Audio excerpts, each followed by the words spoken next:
Good afternoon, everybody. I am Sudeshna from MARG Business Transformation.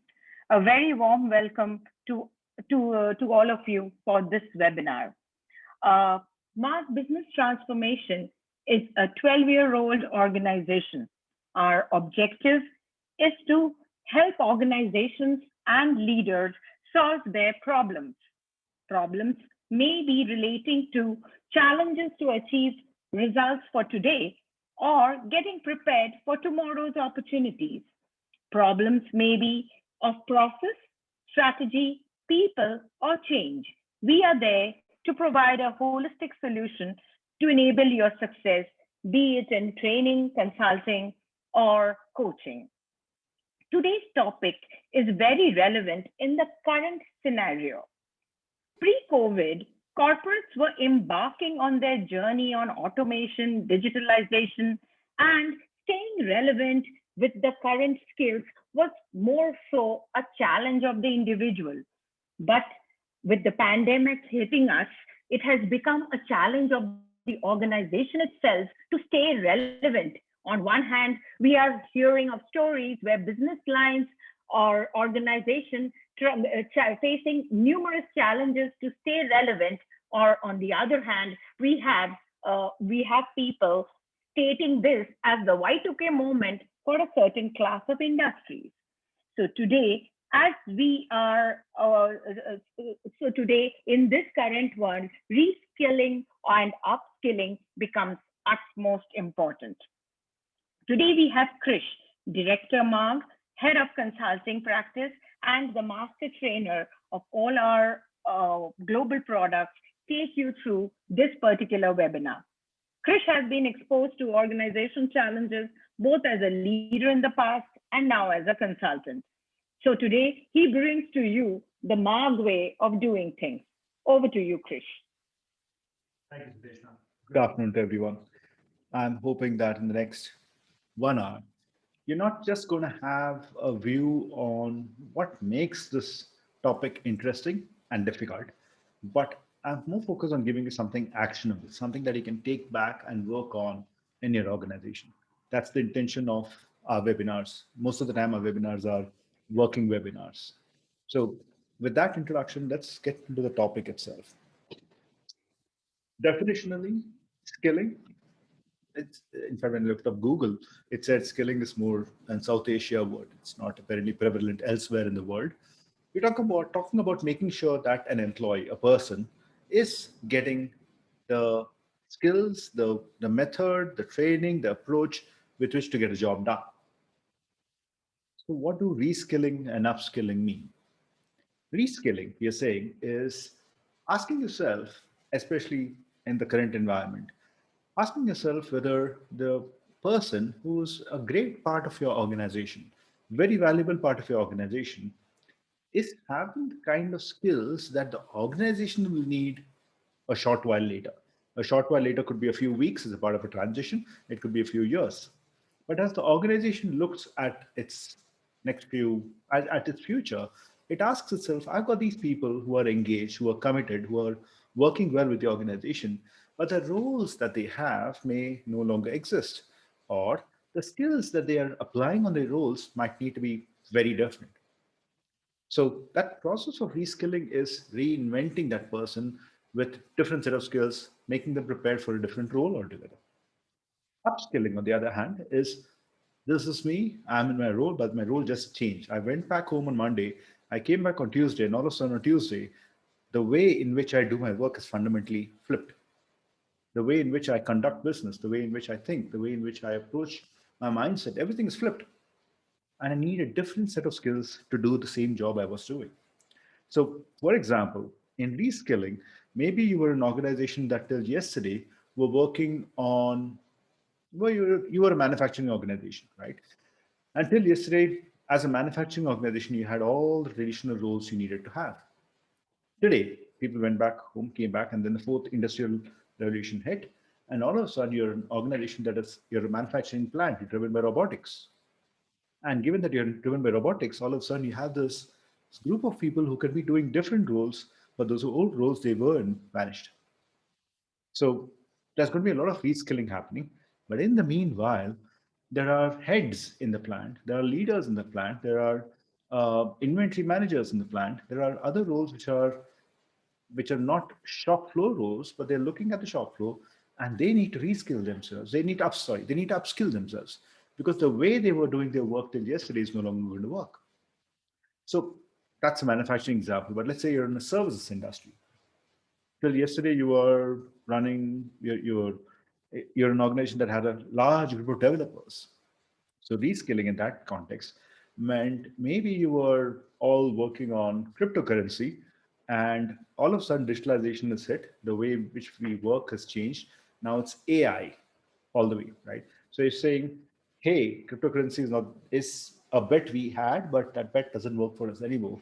Let's go the AI route, reskilling. Upskilling. Now, you're the same organization buying into agile. Till yesterday, I was doing project management, I was doing waterfall, I was doing team leaders, running teams and getting work done. Developers different, operations different. Now, guess what? We're in agile. So I need to change the way I work.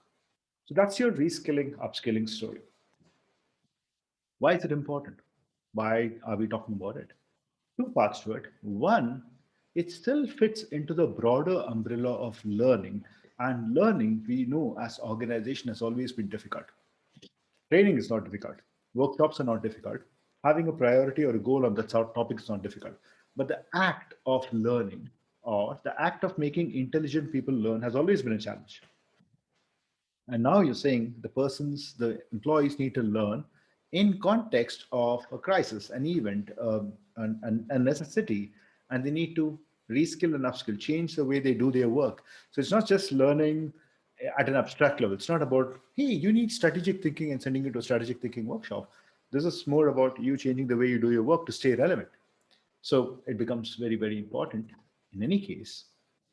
And data tells us that this is an area that people, that organizations, that leaders have not focused on developing a strategy over.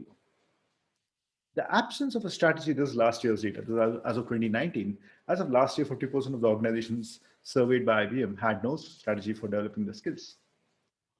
This was last year. And this year is different.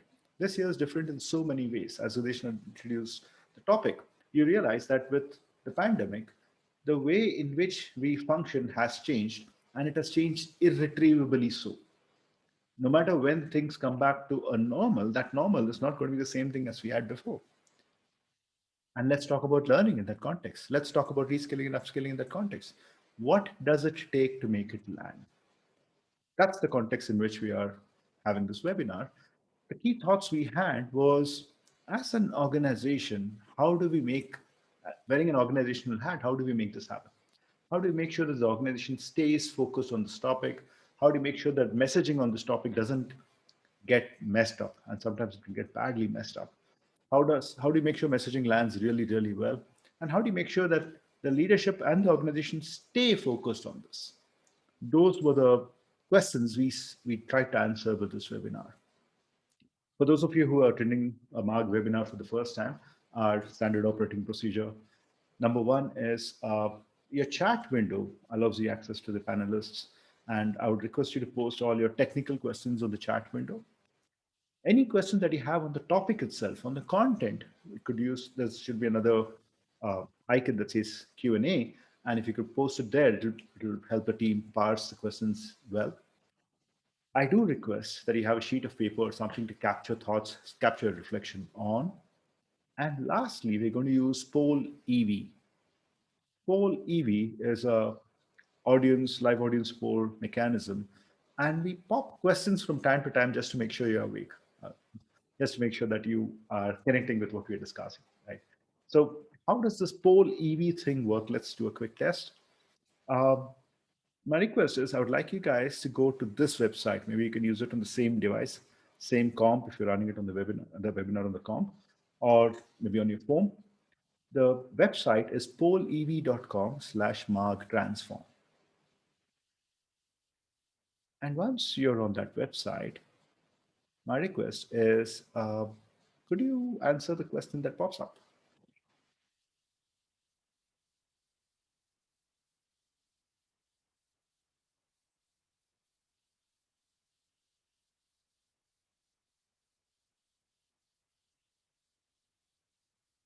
So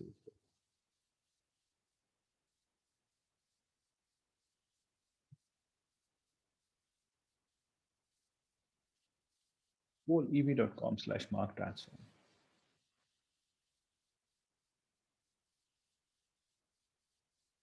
Thank you.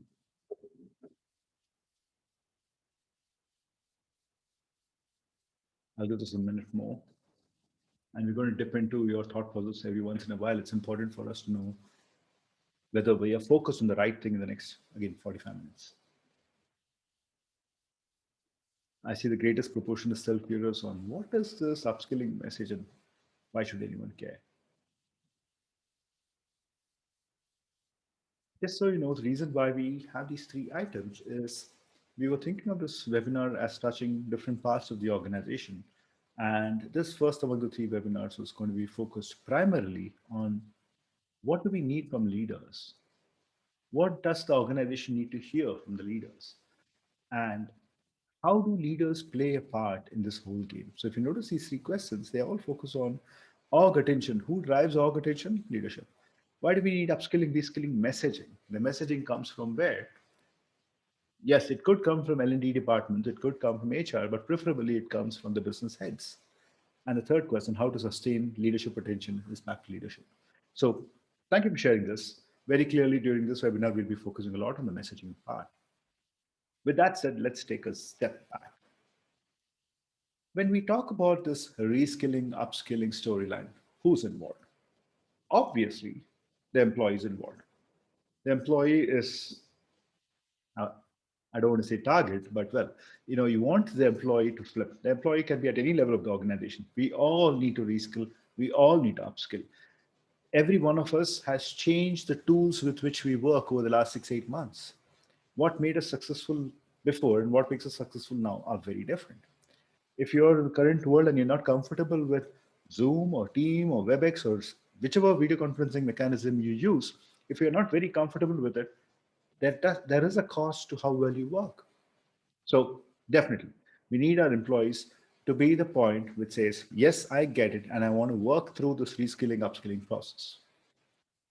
But for that to happen, we need the employee's manager to be in the game. Why? Why do we care? Why should the manager be in the game? Because of anyone else in the organization, the manager has the highest context about that employee.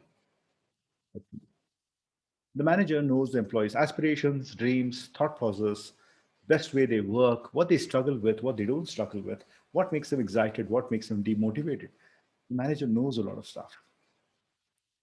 And the manager can help take that reskilling, upskilling, learning, and make it relevant to their employee. So, yes, we do need the manager involved. But then, because we need the manager involved, we also going to need the manager's manager, the leadership involved. Why? Because the leadership sets the tone. The leadership helps the organization understand this is important, this is a priority, and of the 100 other things that we are asking you to do, make sure this is in the top five. That messaging comes from the top. More important, remember, in this storyline, just like you need the employees manager to be a part of the game, I need the manager's manager to also be a part of the game.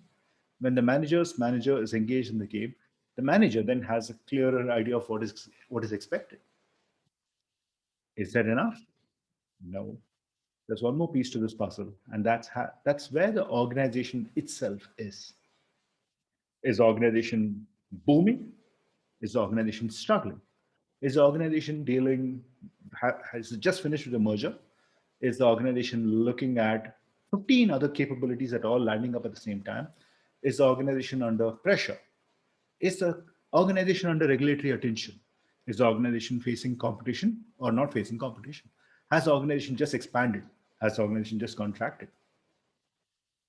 Organizational context makes a huge difference to how these roles communicate with each other and finally tell the employee, this is why you need to be doing it. Research tells us not knowing why something is needed is the primary cause people resist any ask, any change.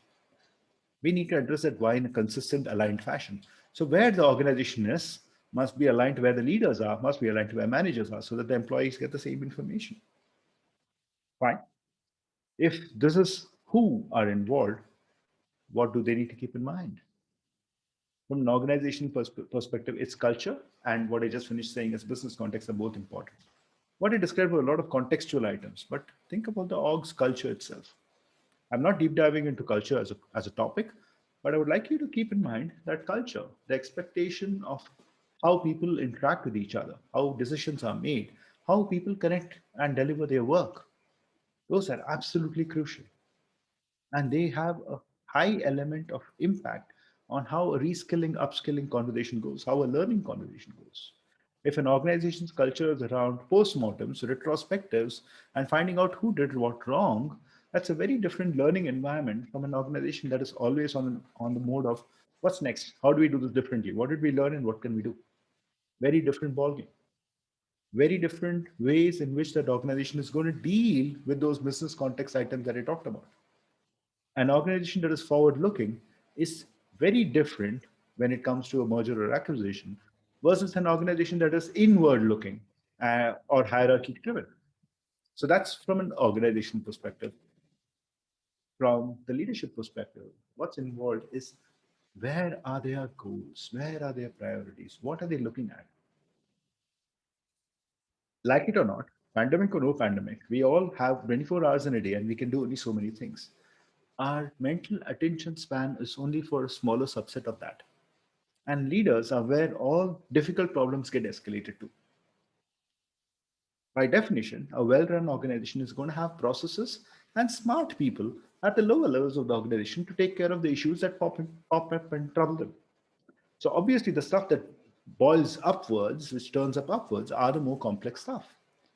That is the environment in which a leader lives, works.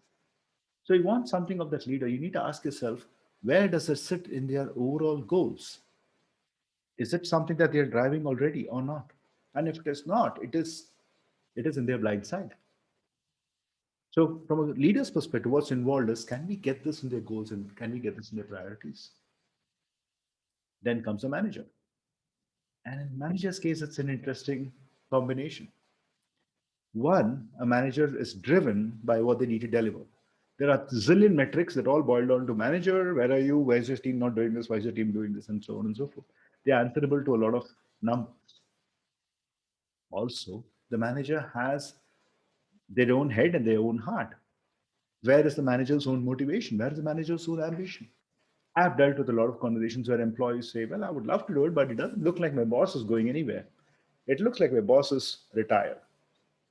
What exactly do you want from me when you upskill or reskill? I'm fine. I'll deal with things as they come because it does look like my boss is doing anything different. A misalignment between personal and professional goals can get in the way of how the manager plays this up to employees. And now it's important before we get down to that. I mean, we know that the last layer is the employees, right? But before we go there, there is another role that is worth introducing now. And this role is probably the glue that keeps this all together. This is a role that's typically performed by L&D, could be HR, could be a business excellence team, could be a business process team, sometimes it could be an agile team. There is a group of people who are trying to get the organization to buy into learning, to develop through learning. Now, that group's mandate and the degree of empowerment of that group is going to help bring these stories together. Because very likely this group is a group that is actually meeting the employee in the room and helping them understand where does this topic of learning fit into the growing storyline? How do these two stories fit together? So for us to get the employee up and running and get comfortable with where is the learning, where is the growth, where are the opportunities, why should I do this and what will I get for that condition to occur, there is a lot of work involved. Okay, a lot of work involved. What exactly do we need for these guys? Let's start bottom up. To start with, I need my employees, the people who are coming into to get upskilled, to get learning. I want them to connect what they're learning to an actual opportunity, to an actual pain point. I want them to find ways to make the learning relevant to their reality. From a learner, that's what I need. When a learner does that, the learner then is able to take this and modified. Because guess what? When you create your upskilling agenda or your reskilling agenda, you're still shooting in the dark. We still don't know where things are going to fall. We are making bets. We are making it's a gamble. And as the organization makes the gamble, what it expects of its employees is that they take the knowledge and try and apply it all the places they can. That's the ask. The ask, what we need from them is that they do it. For them to do it, I need my managers, like we said before, I need them to contextualize the learning. I need them to leverage the learning. Contextualize is the easy part. This is why you're going in, this is what you're going to pick up, this is how it's going to land. Great stuff. The leverage part, how many times has someone sent an employee to some development learning? Employee comes back and says, I was in a 3-day class or a 2-day session. And the manager looks at the employee and says, yeah, well, there's a lot of work in your inbox. Can you fix that? How many times are employees called because something critical has come up during the time they're inside? So I need my managers to play an active part in making that knowledge usable by the employee. That usability is going to come when the employee is able to demonstrate that understanding. They are have a sandbox. They have a chance to trip and fail and to succeed then for them to learn how to do it well. The last part, I struggle with the fact that the same managers who have pushed people into learning are not using the learning for a hiring conversation. When they are hiring, they would still love the best person for the job. I want someone who's done this thing for the last 3 years. You just finished, the organization invested in these guys. They've done something else for the last 3 years and they just learned the skill. Do you want to take a bet on them? Do you have a different process to figure out whether these can be used or not? I need the organizations, I need the managers to leverage the learning. I need them to leverage the learning in appraisals and in development plans and in growth plans. That's the ask of managers. Fine. If that's the ask of managers, how do we get them there? That's where the role of this catalyst group. Again, they are the change group, they're the catalyst group, they are the group that is driving this whole storyline. So again, for the ease of this conversation, since it's learning, I'll refer to them as L&D or HR, but remember, it's not always L&D or HR. And they need to help establish this as a journey. This is not come into the room and get trained and then manager, you sure you're doing this right? And no, this is not the way it works. They need to help managers understand what is their roles and responsibilities. They need to help the employees understand what is the roles and responsibilities. And a little later, we're going to talk about the fact that I also need them to be the coach for leaders. They need to, much of what we're going to discuss as our action plan is going to come from this team in their role as helping leaders deliver much of what I'm asking of them. So establish it as a journey in the organization. What else do I need from the organization itself? From the organization, I need a cultural transformation to say learning equals growth. Is it necessary? Do all organizations need to have that? Perhaps, perhaps not. But in this current environment we are in the absence of learning, employees are now dealing with that situation that they used to read a newspaper a decade ago. Most jobs are becoming irrelevant, jobs are disappearing. It's happening as we speak. Is it happening across all sectors? Perhaps not. Is it happening at a voracious pace? Yes, it is. Look at the way organizations that are delivering items from point A to point B are rapidly changing the scope of the stuff that they deliver. What's being delivered is no longer just an item, it's now a service. And the moment you have reduced distance between a producer and a consumer, you've changed the way, changed the dynamic of things. If an organization is not having learning as an element in its culture, I'm not prescribing that learning is growth should be the actual items in the cultural definition, but I'm saying that the organization must view this as a priority, as a goal, as a target, as a state of being for your attempts to reskill and upskill to land. And for that to occur, finally, we need our leaders to be in the driving seat. I need those three things of them. I need them to invest in learning in terms of time, energy, effort, thought process, commitment, everything. I need them to promote learning. So it's not enough that they sit in the room and say, here's a lot of money I'm spending on plural site. Here's a lot of money I'm spending on this platform. No, I need my leaders to promote learning, to help people understand this is why you learn. And if you don't learn, this is the cost, this is the consequence. Why do we need the messaging? We need the messaging because it's difficult to tell an employee who's doing exceptionally good at their job why they need to learn something new, why they need to learn something different. In the current environment, it's likely many employers are going to say, "Ah, is my job out? Are you going to lay me off?" There are going to be those fears that come in.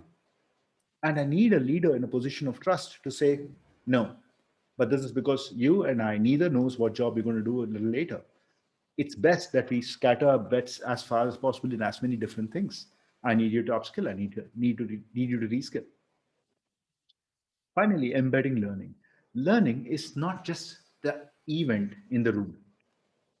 It is not just that one event. It's not just that workshop. It's not just that campaign. It's not just the development week. It's how we do work. It's how your performance appraisal systems are set up. It's how your feedback systems are set up. It's how your time management is set up. It's how your FTEs are set up. It's how your bench requirements are set up. If we truly believe in learning, it's not just about what happens in the room. It's about how we deal with failures, how we deal with big losses, how we deal with train wrecks, and how we go back and learn from that and help the organization understand, no, no, no, no. There is no failure, there's only learning. At this point, as you can guess, I'm building this up because I'm looking at this whole storyline around upskill and reskilling as setting up an organizational DNA for success. That's what we're doing, right? When you're upskilling and reskilling, it's not a one-time event. It's not, "Ah, we are in the pandemic, we need to digitalize. So let's do reskilling on how everyone is going to do their work virtually. We're done? Great. Our BCP is done." It's not the way it works. And with that in mind, during this workshop, during this webinar, I'm going to primarily focus on what we need from leaders. Like I told you guys, that's what the agenda was all about, right? When I spoke about attention of the organization, that comes from where the leaders are investing their time, investing their energies on. When I spoke about promoting learning, that's where the messaging around upskilling, reskilling comes from. When we talked about embedding learning, that's where how do you sustain this? How do you make this fit? How do you make the leaders always think about this comes from? And just to be very clear, the we part. Now, from this point on, we're discussing action because I'm going to discuss action. How are we going to get this from leaders, or what do we need to give the leaders to get it from them? From this point on, if you're on this webinar, I'm assuming you are in the driving seat. You are doing the work. Maybe you're L&D, maybe you're consulting, maybe you're a leader yourself. I don't know what persona you are, but whoever you are, from this point, I'm assuming that you're listening because you're going to take this and do something with leaders. To clarify all of this, to make sure that we are having a good transition into how do we get this to happen, let me ask you a different question on pole EV. In your mind, when we talk about these three areas, which of these do you think leaders struggle the most with? Which of these three things do they struggle with? Investing in terms of time and energy, effort, and mindset, mindshare, or engaging with the organization and helping understand why to do it?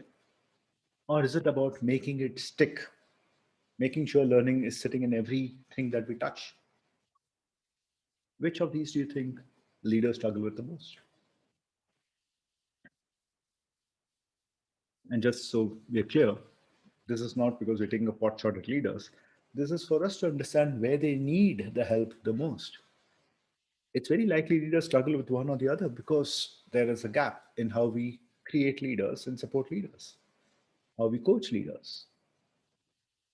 It's interesting that we have one third, one third, one third distribution.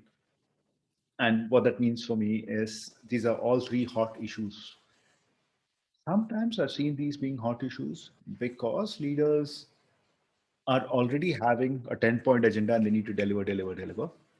And sometimes I'm seeing this being hot button issues or all three being equal issues because leaders, very crudely, are paid to deliver results.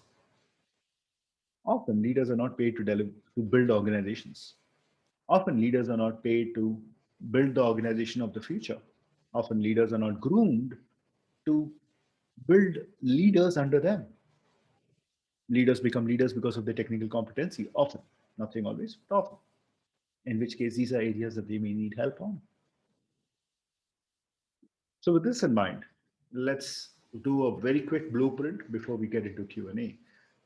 With this setting, first part, what we have understood thus far is the number of roles required to make learning, especially in the context of reskilling and upskilling, present is high. We know that the key set of rules. One of the critical roles, or perhaps the most critical role, is that of a leader, because a leader is the best place to convert organizational context and culture to actions or deliverables from managers and employees. They are in that transitional layer. They take what's happening to the org and saying, wow, this is happening to the org. Here are the 5 things we need to do to fix it. They make that transition. Hence, leaders are a key element of our focus. Managers and employees look to leaders to find out how serious is the org about it. So, for the rest of the conversation, leaders, what do we do with leaders? If you notice the numbers, last we moved to investing on learning being the most key part. And as I think about investing on learning, I'm going to give you a simple enough 2 by 2 grid. The 2 by 2 grid is something that we use very effectively, and this is used by most large organizations. So it's a tried and tested formula. By the time we finish, you'll be able to connect the dots. What is this grid about? What are we talking about? We are making it, think of it as A3 problem solving. We're making it as simple as possible for leaders to look at something and say, wow, this is why I must do it. This is what it's going to cost me. This is going to be the benefit. Let's go do it. We're trying to make the decision making as easy as possible, as specific as possible. The grid has 4 parts. The first part is what are the specific opportunities that arise because we engage in this skilling, reskilling, upskilling, or broad learning. When I say specific opportunities, we need to attach dollars and dimes because results, dollars, dimes are the world that leaders exist in. A specific opportunity is by doing this in 2 years, we will be able to compete in this market space that we were not able to compete before. Even more specific would be if we do this in the next year and a half or in the next 6 months, we'll be able to bid for so many projects. If we do this, we'll be able to prevent so many issues from arising, which is my next point, right? It's either talk about specific opportunities or talk about what issues you can prevent. So we can also play it saying, if we engage in learning, if we do this upskilling, then we will be able to make the digitalization shift in half the time. If we do this, we'll be able to reduce leakage by so much. If we'll be able to reduce fraud by so much. Specific issues, specific opportunities should cite recent events, should cite current reality. It's no point if your specific opportunities, we will be a better, brighter company. That's not specific enough. Remember, this is a leader who already has a list of priorities. The question is, why should this priority come in? So if you notice the upper part is answering the question, why? The lower part is also answering the question why, but it slowly gets into the what and the how. Why? Because when you say cost, you're describing the what. It's the cost of doing what? It's the cost of doing it online, it's the cost of doing it remotely, it's self-paced, it's not self-paced, it's instructor-led, it's not instructor-led, it's on the job, it's mentorship, it's coaching. What? What is it? So as you define the what, the cost starts popping up. You've discussed the why over here, and the why and the what need to connect up. I've seen business cases fail because the what is mentorship and the why is an opportunity that is going to turn up in 6 months. And the leader says, well, your mentorship is not going to flip in 6 months, is it? And you're then going to say, no, no, no, it can't flip because it's mentorship in an agile world where it's XP programming, it's mentorship on specific languages.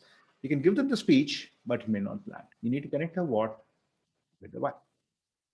Once you nail the cost, then we talk about benefits. Notice when you talked about cost, you talked about energy. When you talk about benefits, you're talking about top line and bottom line. And some leaders may not have a top line and bottom line. There are some towers, some functional leaders who don't have that kind of a P&L. And that's okay. You need to clarify it in their terms. Maybe it's FTs, maybe it's budget values, maybe it's number of projects being handled, maybe it's number of resources being saved. So there could be a variety of terminology that is relevant to that leader. But if you cannot take a fair stab at this, you may not be able to make headway with the leader. If you cannot create this, then here's another warning note. Maybe you don't have sufficient context with that leader or with that business. At the very minimum, this is a test of how well you know that leader's business. If you cannot talk this language, then your case might be weak. This is number one. This is how we work on investing on the learning part. How we get leaders to say, This sounds good. Not enough. It's not enough if they are in their mind saying, yes, it sounds good. I'm going to connect up with this. I'm going to connect up with that. Because the next thing the leader is going to do is going to find resources for you. They need to go find a budget for you. They need to talk to other leaders and get them to buy. In a reskilling environment, you're going to be working with multiple departments, multiple functions. Just because the CHRO signed up to it doesn't mean every other function is going to sign up to it. You need to help the leaders who are preferred senders. They are research tells us that they are the senders who organizations look at to say, please give me information. And you need the leaders to be able to answer these four questions. Why should we do anything at all? Forget learning, reskilling, upskilling, and all that stuff. Why should we do anything? Isn't things fine enough? Because remember, you're looking at the future and saying we need to do something to address the future. Maybe in your case, the future has come the next week. Nevertheless, people are looking at, yeah, we'll get it done sometime. Why should we do anything? You need to answer that question. Leaders need to answer that question. Next question is, okay, we need to do something, but why learning? Why don't you just pay us 10% more? Why don't you just give us more holidays? Why don't you give us more facilities to work from home? Why is learning the choice? Then the third part is why this way? Yeah, I get it, but I would rather not do plural side. Can I do Linda? Can I do X? Can I do Y? Can I do Z? I don't like this form of certification. Can I do some other kind of certification? I don't want to do on the job. I don't want to do a rotation to learn. I don't want to do a secondment to learn. I don't want to be mentored under that tough boss. You might have very many issues. So why this particular way? And finally, what if we don't? Developmental changes fail because you don't have a clear, meaningful response to what if we don't do this? And I need the leaders to be able to say this. And guess who's going to help the leader say it? You. So your job doesn't stop with just making the case. You need to coach your leaders. You need to support your leaders. You need to help them do this messaging really, really well. Especially in the context of upskilling, reskilling, especially when, let's face it, many employees, many organizations are worried about how they're going to keep their workforce stable, how they will not let go of people. People, organizations are doing their best to hold on to the people. They want to hold on to the people, but there are heavy pressures. And at this point in time, someone goes with the message saying, you should upskill just to face the future. Someone's going to say, wow, if I don't upskill, I'm going to lose my job. Not enough. This is still not enough. We need one more thing from the leadership. And that last thing is make this stick. Just like I quoted ProSci best practice research on the subject of how to message it well, I'm quoting human synergistics here. ProSci is 2.5 decades, human synergistics is 5 decades old. These are organizations that are focused on these areas, and I'm picking and choosing stuff here that makes sense. So to embed this, to make it a part of your culture, to make it a part of your organization, there are ways in which your leaders can approach it. Goals. What are people working towards? What is the organization's mission? What is the organization's philosophy? They all become relevant. Some of the most successful organizations in the current environment, and that's across industries, across domains, have rethought why they do what they do. Why an organization makes Maggie, and I know I'm picking the brand name, but just think about it. Why an organization makes Maggie about 3 years back is different from why it's making Maggie during pandemic. The need is far more visceral, it's far more closer. Why a company sells insurance 3 years before is different from why it sells insurance now. For most organizations, they're rediscovering the social part of their work. What organizations do is directly connected with human beings. So there's goals, missions, and philosophy. There's systems and structures. What are the things that the organization does to make things stick? There's institutions in the organization. That's where goal setting systems, performance appraisal systems, feedback systems, downward feedback, upward feedback, hiring. How does hiring take place? How does integration take place? How does training and development take place? All those are areas that can be looked at. How much of influence do people have over their work? And then jobs themselves. How clear are job descriptions? How interdependent are they? Are we an organization of silos? In which case, reskilling, upskilling is maybe only what that department needed. I don't need it. Or are we an interdependent organization? Skills and abilities of leaders. What is expected of a leader? What is expected of a manager? At some point, touching this is going to make a difference to why the organization thinks leadership or communication or any part of reskilling, upskilling is important. Very crudely, sometimes I run into employees or organizations where the employee says, well, it's your job to teach me what I need to know. And the organization says, no, no, no, I can give you the opportunity to learn, but learning is yours. So whose baby is learning and how does the organization learn that?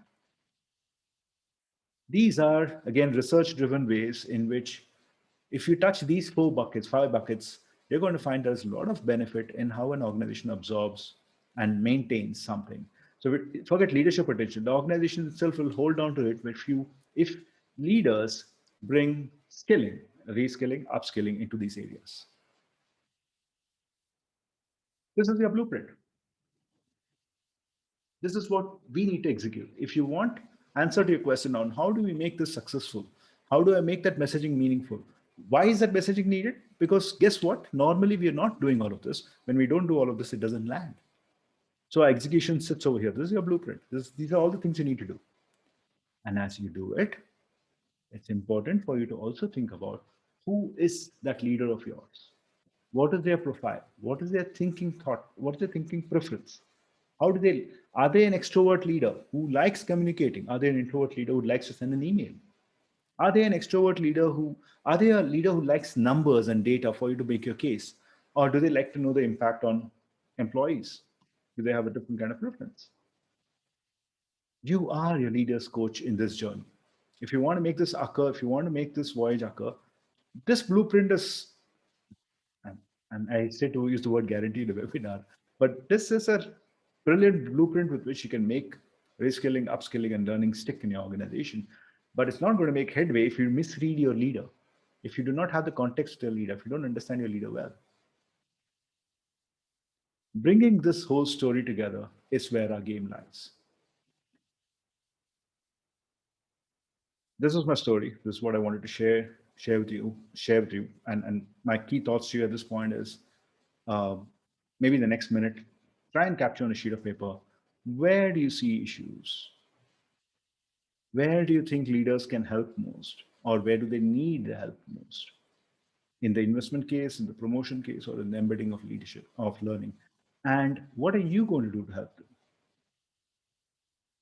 them? I'm going to give you, I'm going to count up about 30 seconds for you to capture the stuff. Um, in the meanwhile, Sudeshna, any questions? Yeah, there are a couple. Guys, if you have any other questions, please post them in the Q&A window, and we will be able to take it. Krish, the question is in the sense that in our journey, the thought is that do you see L&D and HR really in a position to influence the leaders?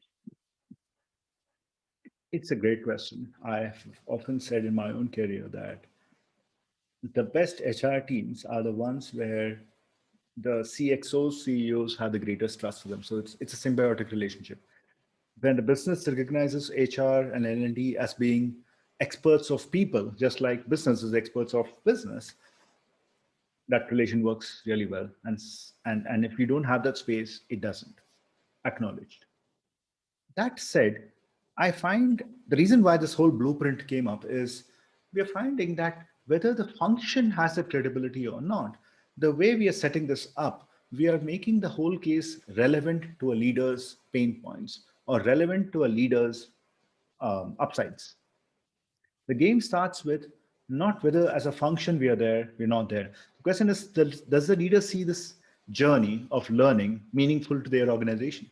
Are we able to make it learn? Are we able to make it reasonably meaningful? The way in which I approach safety training in a services company is different from how I enter safety training when I'm discussing a refinery. Very different contexts. When I have an L&D department that's able to reframe it, it's successful. An example I can quote is we had an organization where the L&D department, like most of the departments, was consigned to training. No matter, we had very smart people in the team who were comfortable getting into the OD space, comfortable getting into helping the organization actually. Fundamentally, the organization said, just give me training and we're done.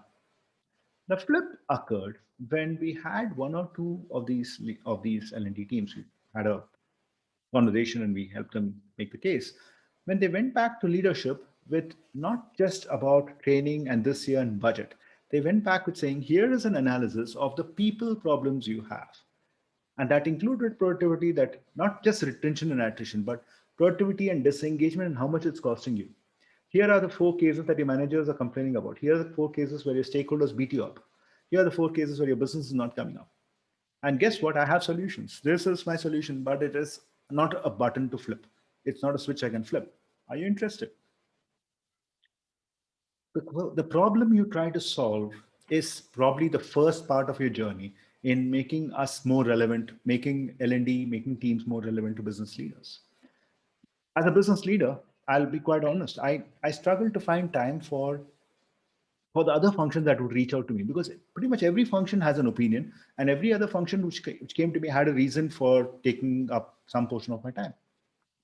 My best relations with my L&D colleagues were precisely when the L&D colleagues were able to connect a business problem I'm having with a people issue that I'm having that I've not yet seen and with a solution. That's your linkage. So not yet, but we can get there. The next question is a little related. Sorry, Okay, Suresh, you have not completed. Yeah, sorry. sorry, no, I have completed, but what I would like to do is on poll EV, I'm just setting up a poll that says, what are some key takeaways from this webinar? And I would like that also to fuel the thought process. Sorry, back to you, Suresh. What was your No, continuation? the next question is we saw how important it is to embed the learning within as a part of the organization. So we mentioned goals there, right? So can you give an example as how learning can be embedded as a goal for teams or for the organization? I'll give you examples at three levels, right? So one is taking it as an organizational goal, as a part of the mission and philosophy. So we had an organization that was going through lean, so they were looking at other transformations also. And they are in that organization, we came up with that line the first time, and I still remember that line.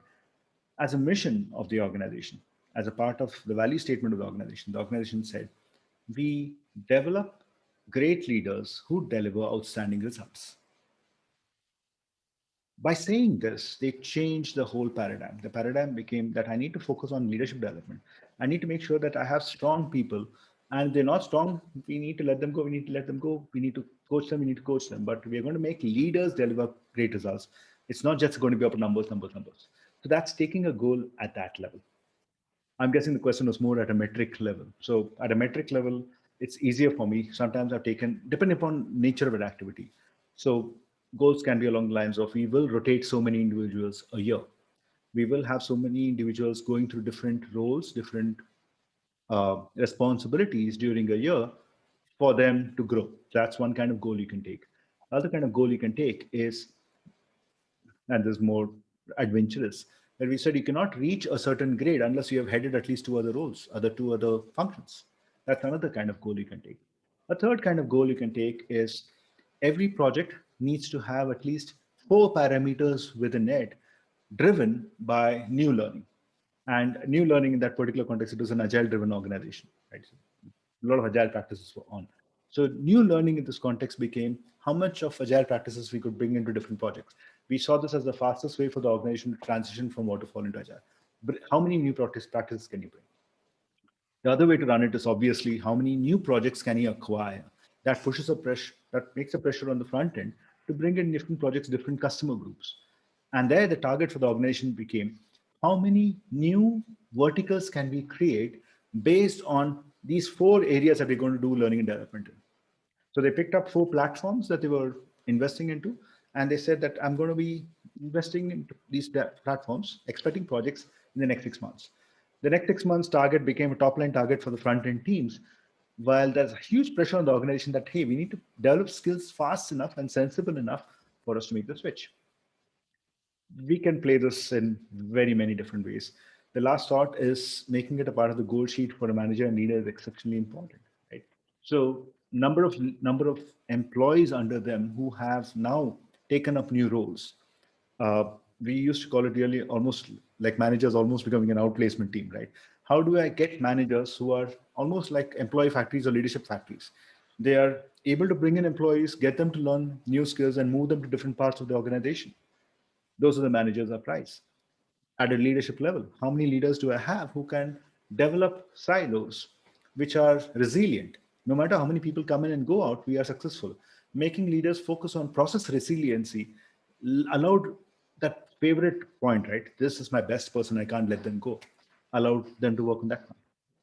So I'm giving you an example of just pure L&D, pure learning as well as upskilling, reskilling. Upskilling, reskilling, FYI for the rest of the team. Remember, you cannot do upskilling, reskilling without having people movement, right? Even if it is reskilling, even if it's a person is working and moving to another role, but the other role is not fructified, you have to keep in mind that they're going to be moving to some other role. With upskilling, keep in mind that they will move upwards. So upskilling, reskilling you can't touch without considering people movement. So, did that make sense? Yeah, it did a lot. The next is, what is the best practice of a leader can do for upskilling and reskilling? I missed the last part of the question. What can the leader do to? What is the best practice a leader can do for upskilling and reskilling? So, I, so part of the storyline that we called out was again research based. When you bring a change like this to an organization, the best practices around leadership say that leaders have to do three things. Make sure that they are a part of the solution. This cannot be an outsourced part. This cannot be them saying, going back to the L&D discussion we're having, they can't look at L&D. They can't look at the Six Sigma leader. They cannot look at the Agile leader and say, oh, well, I've given you the money, go make it happen. No, we need the leaders to be a participant, an active participant to the storyline of how the change, how the organization absorbs that learning. The second part is leaders need to build a community that buys into this change. They can't just say, I've sent the mail, we discuss in the staff meeting and we're done. No. We need the leaders to actually connect up with the other parts of the organization, other leaders, and bring them on board. Why? Because I can do it. I can do it as a consultant. I could have done it as a leader before. But the point is when the person who's pushing this change, when the person who's pushing this need for skilling and learning is driving it, it has a different level of credibility. What takes me five conversations will probably take the leader one conversation. The second part, the reason why that leader needs to do it is, like I said before, they're a preferred sender. They are someone who is viewed as an important part. I don't know whether they've run into this where the town hall happens, there's a big buzz around it, learning and skilling and upskilling. Managers are pushing on reskilling and upskilling, but some employees say, I get all this, but just last week we announced those three priorities. Now you're saying two more things. How many things are we supposed to do? I need the leader to answer that question. I need to acknowledge the fact that functionally different functions need their respective leaders to say yes.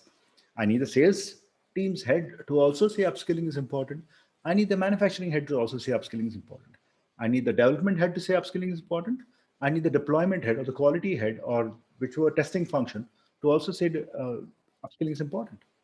So I need that whole community to say yes. So that's the second thing.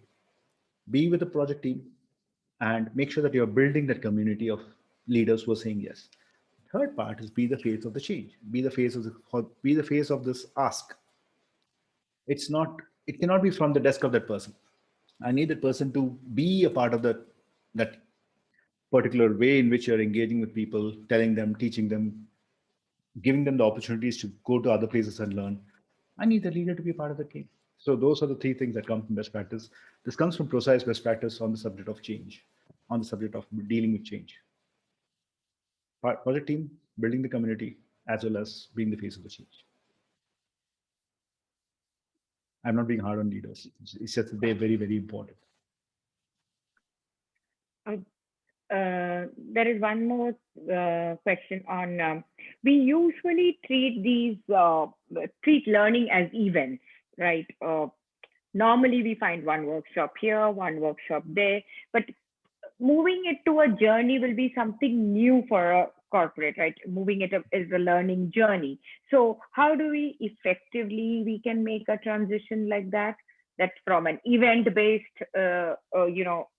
this thing to journey. That was, I think, the question. Yeah. Fair question. Um, Leaders might, at least organizational leadership, or someone might struggle with the fact that, okay, journey, everyone says journey, it sounds very cliched. What do you mean by journey, right? So it helps to speak in the language of your organization to help them understand what this means. I the easiest way I set it up is talk about the employee's process. Instead of journeys, you say process, it probably says, oh yeah, I know process. I know what you're talking about. Okay, so now tell me about process. Tell me about metrics. Tell me about milestones. Brilliant. So we translate this instead of saying learning is a journey overall, talk about the employee process. And then say, look, for the employee to do learning really, really well, they need to go through these stages. They need to understand why is this important. Even if they get why this is important, someone needs to help them want to do it. Uh, because I know that being healthy during the pandemic is important. It doesn't mean I like waking up at 4 o'clock and going for a walk, right? So understanding and wanting to do it are two different animals. Someone needs to help the employee through that, and then we need to give the employee the learning.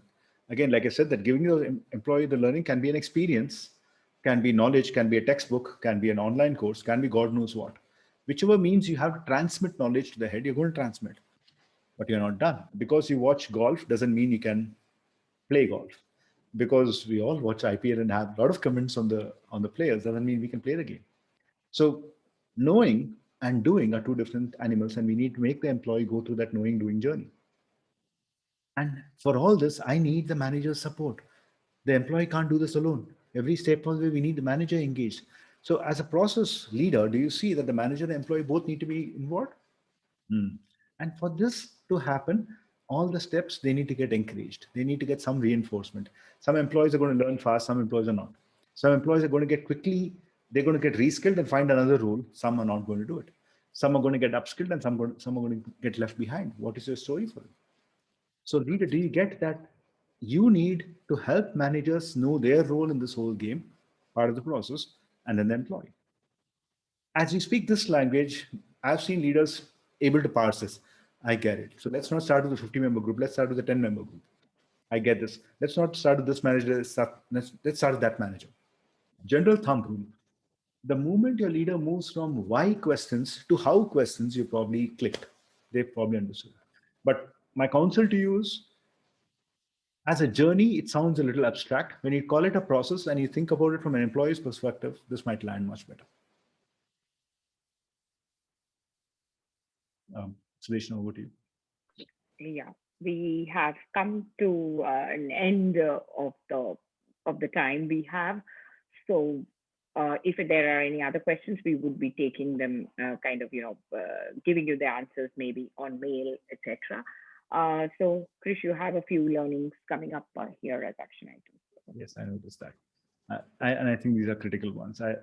Again, remember, this is not me saying it's because of leadership that we struggle. I'm just saying that in the absence of leadership leading the organization through buying into skilling, remember, I called it learning for ease of speaking, but if you're asking me to change the way I analyze something, the way I present something, the way I do my day-to-day work, the way I deal with the inbox, you're touching something personal. It is business, but you're touching something that's made me successful all these years. And for me to buy into that, I need something more than just my manager pushing me. I need managers to be aligned with this. Managers need to be aligned with this. So sorry, I'm just seeing one comment there. Learning is whose responsibility? Eventually, learning is the employee's responsibility. As an employee, I'm very clear that learning is my responsibility. If I don't learn, if I don't crudely not, if I don't keep myself marketable, that's on me. The organization can give me an opportunity, but it's my responsibility, no doubt about it. But making the organization a learning factory, making the organization good at learning, I hold leaders responsible for that. I'm, I'm, I'm done, Sudesh. I'm sorry. I won't hold you guys back anymore.